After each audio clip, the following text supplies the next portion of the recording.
Ito guys, yung ating baboy na isisigang. Lalagyan natin ng asin para antimano'y may talab na agad na lasa. At lalagyan natin ng siyempre ang bitchin.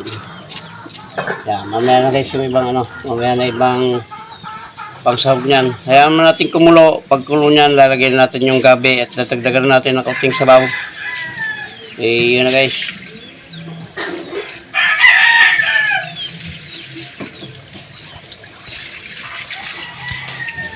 Guys, kumulo na. Lalagyan natin yung ating gabi. At saka natin sasabawan na yan.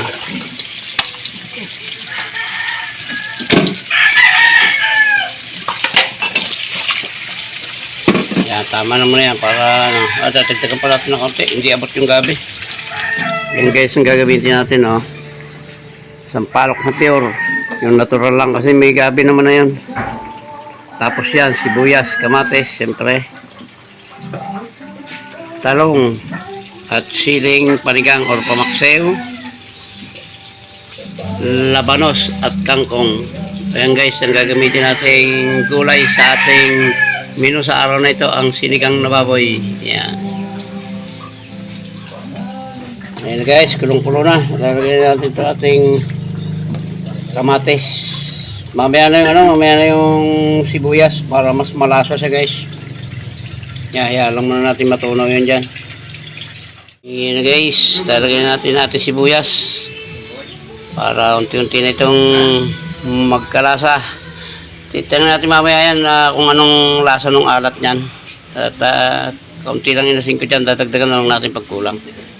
Mamaya natin lalagay yung ating mga gulay. Yan guys, lagyan natin yung ating talong, labanos, at saka yung siling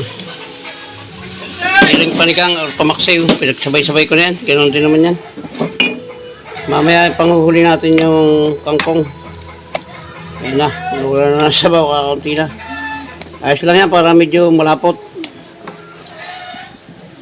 Sinigang na baboy ang menu natin sa araw na ito guys. Yan, tatakpan natin yan para maluto na yung ating gulay.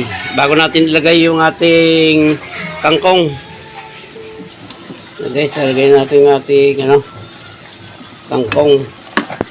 Kaya natin itong malanta at saka natin lalagay yung panigang para hindi siya matigas. Tatakpan muna natin ulit guys. Sandali-sandali lang at isusunod na natin yung ating sampalok na original. Yan guys, kumulo na. Lalagyan natin ito ating malaking sampalok to guys. Gusto ko pagka sinigang yung talagang maasim ang dating. Ayaw ko yung bitin ng asim. Yan, para hindi masyadong malabog yung ating mga gulay. Papatayin na natin agad ito. Gawa nung mainit naman yung sabaw na yan.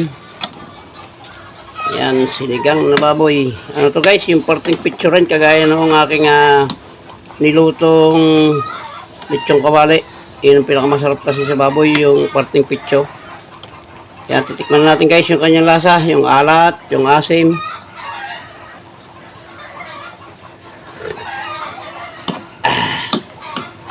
Yan, okay na, medyo matabang ng konti pero konti lang naman. Okay din guys.